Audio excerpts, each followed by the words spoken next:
Recently, I was talking to one of my students who is making $60,000 a year, and we were coming up with a plan how this person can make $100,000 a year in a few years. Now, in this video, I want to share my personal journey because it took me about 5 years to go from $40,000 a year to $100,000 a year. I'll share my philosophy. I'll tell you exactly how I did it, why it took me so long, because I'm not like many coaches out there. I don't like fast growth. I grow slow and steady. In 19 years in the United States, I have never had current year worse than the year before. I grow 30-40% every year. Today I have 5 businesses and 2 other income streams, and they all grown. Everything I touch grows, but grows slowly. I don't believe in get rich fast schemes. I've never tried to jump on anything super fast, like, hey, let's try to grab this opportunity. I'm a hustler and I work very hard, but I also grow very slow and it's very strategic. I'll show my approaches and share my story in this video. If it brings any value to you, subscribe, like, comment below your journey. Let's go. Year 2010, I'm on a job site. Remodeling bathroom. I remembered I worked every eve that year and probably year before and probably a year later. For the first 10 years in the United States, I've done physical labor work. So I didn't get paid enough hourly. So I started at $10 an hour, hanging siding for like 6 months. I've done insulation. I've done floors.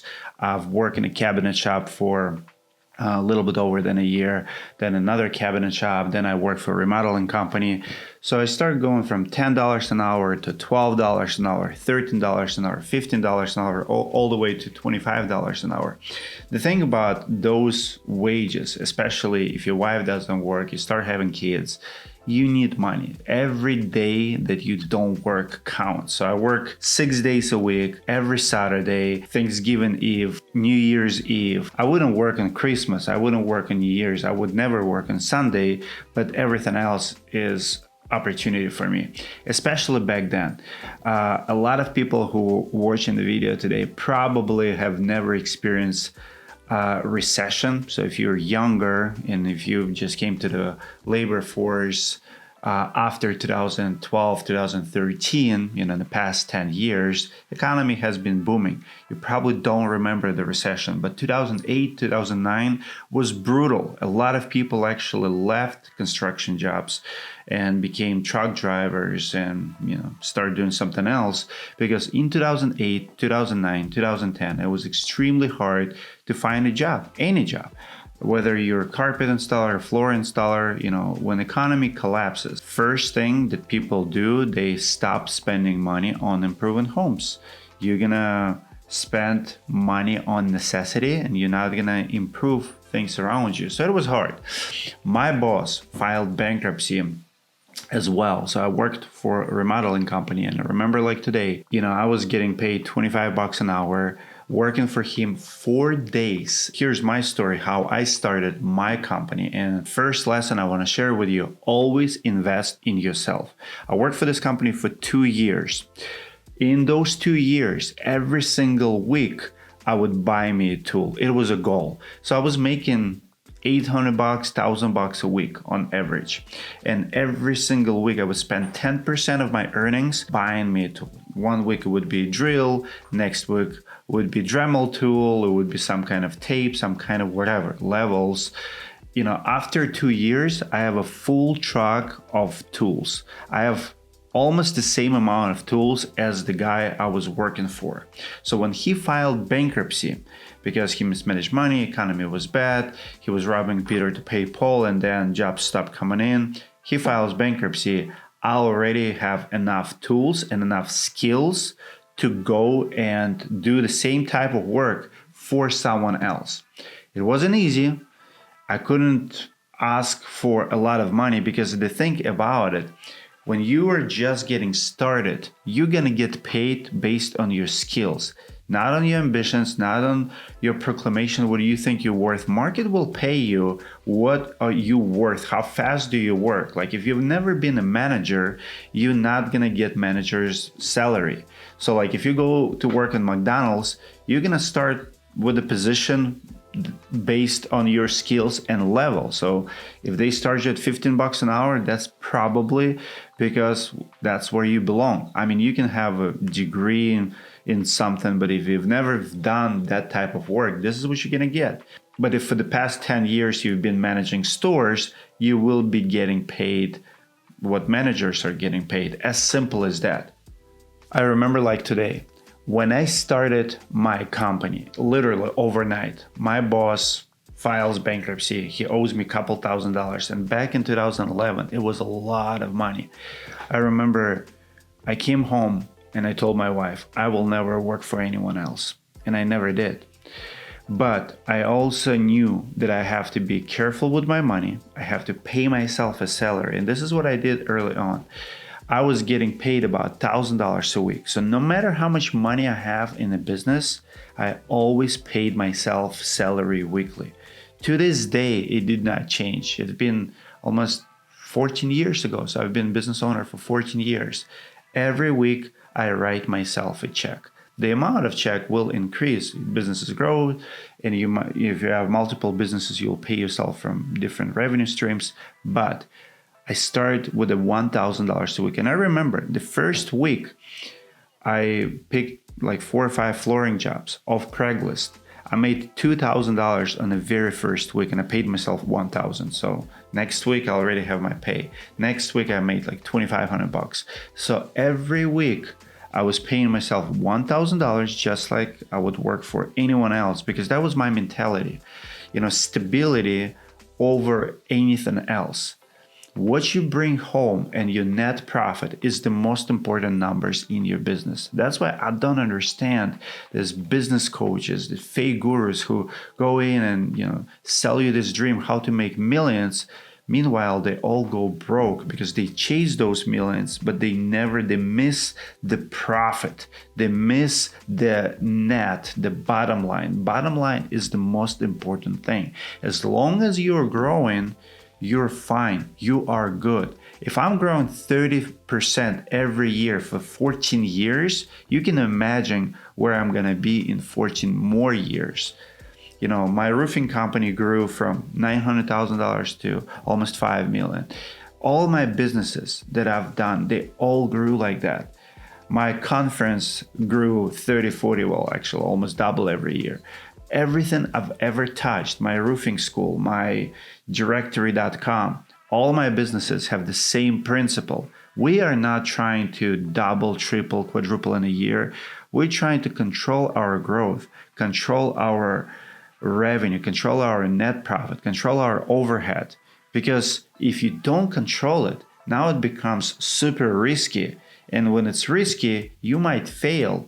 So you might have a good year or two, but then closing the door for what price? For fast growth. The more companies are closing because they grew too fast versus the companies who grow slow and steady. So my number one tip to everyone, don't try to chase stars. There's no such a thing as instant results. The whole culture of, instant coffee, instant this, instant that, fast food, right? It's all cheating. Like real work and real progress takes time. With the slow growth, you have a chance to actually build a solid foundation, solid principles that will help you through hard times. Now, let's get back to $100,000 a year. Technically speaking, I could pay myself $100,000 a year on year 2 or year 3. And that's what I see a lot of construction guys do. Like, I come from a background of siding installers, right? So I know a lot of siding guys here in Minnesota. And a lot of them make $100,000, $120,000, $140,000, $150,000 a year. The thing is, it's a full-time job. They actually don't have businesses. They don't have warehouses. They don't have vehicles. They don't have a lot of employees. They don't have a lot of tools.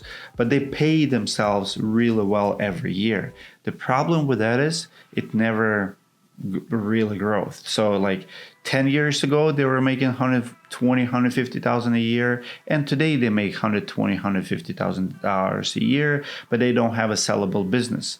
they don't have scalable business. They can't make it $250,000 or $300,000 or $500,000 a year because they don't build big teams. They don't solve bigger projects, bigger problems. So with all of that, I'm not hating on them. I'm not criticizing them. That's a lifestyle, and you get to choose what is it that you want. Do you want to cruise on $100,000, 120, maybe 150, or do you want to go a little bit more? Because if you grow slow, there is no limit at the top. So I went from $18,000 a year back in 2006 to first make $100,000 a year back in 2015. So it took me almost 10 years actually, from $20,000 all the way to $100,000. But the thing is, here, once I start making $100,000, then I start making $120, then $130, then $150, then close to $200,000. Now, granted, I have 5 kids, and for me, even today, $200,000 a year, it's a minimum wage for us. I mean, we do have one international trip a year. We do have, private school that our kids go to. So we have a lot of expenses for 5 kids. And I'm the only one with the income in the family. So it's not like I live this luxurious lifestyle. I don't have fancy boats. I don't have many houses. I do have investments and I do well for myself, but most of my investments are in my businesses. I invest in people. I have 40, 50 families depends on my decisions daily. We hire people internationally now. I have employees in like 4 countries. A lot of employees in the United States on remote and local and on a payroll. So we're doing well and we are growing. But the point I'm trying to make is we're still growing. There's no limit. So if I want to pay myself $300,000 a year, $400,000 a year, $1 million a year, it's coming. It's just a matter of time. The math is there. I have 19 years of track record of growing every year 30, 40%. The way you grow is you keep reinvesting in your business. You have to solve bigger problems and have better skills to get paid more. So many people are delusional about the value they provide. One of the best questions you can ask yourself, and maybe even if you're an employee and currently working for someone, ask not yourself if you work for someone, ask the boss, what can I do? What can I improve to make more money? Your boss will tell you. So if you're making videos, he will say, well, learn this or make videos like this or maybe edit faster. So that would be one way to improve your skills. If you work for yourself, ask yourself, what can you do? You can't just charge more. Market will always determine how much you charge. Now, some people do need to increase their prices because they're too cheap. A couple of weeks ago, we did a video on this channel how JC Dominguez charges $260. I think he's too low. I think after being a decade in the roofing industry, he should charge more. So I don't believe in race to the bottom. Never ever I've been the cheapest guy. Even today, my newest business, my underlayment business, we sell at a very good price, very reasonable. I mean, you'll save like 50 to 100% on underlayments. But I have competition who sells cheaper, and I'm not competing with them. They compete with me. They say that they will sell it at 10% less than what we charge. Fine, you can have that race. I know my value. I know my branding. I know my quality. I know I'm never going to be the cheapest guy, and I'm not asking you to be the cheapest guy, but I also don't want to be the most expensive guy. I like my middle place. I know that I have to provide a value. I know that people are smart. I will save you money, and I will show you how you will get a better deal if you do business with me. But for me personally, I have to keep growing my businesses. I have to keep growing 30, 40% a year, slow and steady. The best analogy I can give you guys to personal income is just like going to the gym. You're not gonna see gains after 1 or 2 workouts, but if you consistently put in the work, you will get better. I've been doing CrossFit for the past 7 years. On average, every year, I do 25 to 35 personal records per year. You know, they don't happen every week, but they happen twice a month, right? Once in every 2 weeks. So I'll run faster, I lift something heavier, I'll improve previous results. So 5 years later, 7 years later, I'm a fitter person, I look better, I move better, I move faster, I'm more functional, I have more skills, I'm proud of it. Now, you can't get there by trying to do something overnight. It's impossible. It doesn't work like that. I mean, you can have a pump and it feels good, and you can have a good sale and you can have a good month in sales, but just like in fitness, it takes years to improve. So chase slow growth. That's my recommendations to all of you. Slow is steady. It builds your character. It's very hard to go back. Once you establish it, once you know your baseline, there's only way up. And when you're already at the top, I mean, it's easy to go down. I feel bad for salespeople who made $200,000 one year and then $120,000 next year. And I've seen so many people who make half of what they used to make. Why? Is it because economy changed? Is it because their skills not worth more? I don't understand. But it's very hard to adjust the lifestyle when you're used to good money.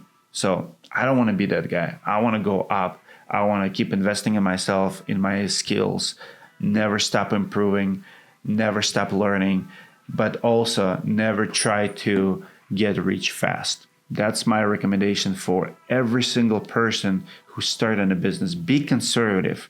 No matter what people try to push you to, there's a lot of noise. There's a lot of comparison. Comparison is the thief of joy here. Stop looking at what everybody else is doing. You have your life. I don't compare myself with people on Facebook. I don't care what competition does. I know that I have to grow. I know that I'm competing with me. My income today only should be compared to my income last year, not with someone else's income.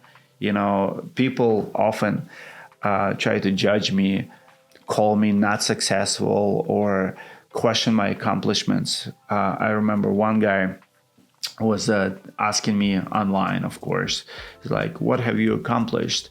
I did last week what you did last year. I'm like, good for you, brother. But listen, when you were in high school, you spoke good English, your parents were rich, you probably bought you a car. When I was in high school, I was in Siberia living in a 1-bedroom apartment with 6 siblings, not speaking any English. It'll be 3 or 4 more years before I learn the first word. So don't compare your chapter number 10 with my chapter number 1. We are different. Everybody different. Everybody has the different stories. But let's talk 10 years from now, where I'm going to be and where you're going to be.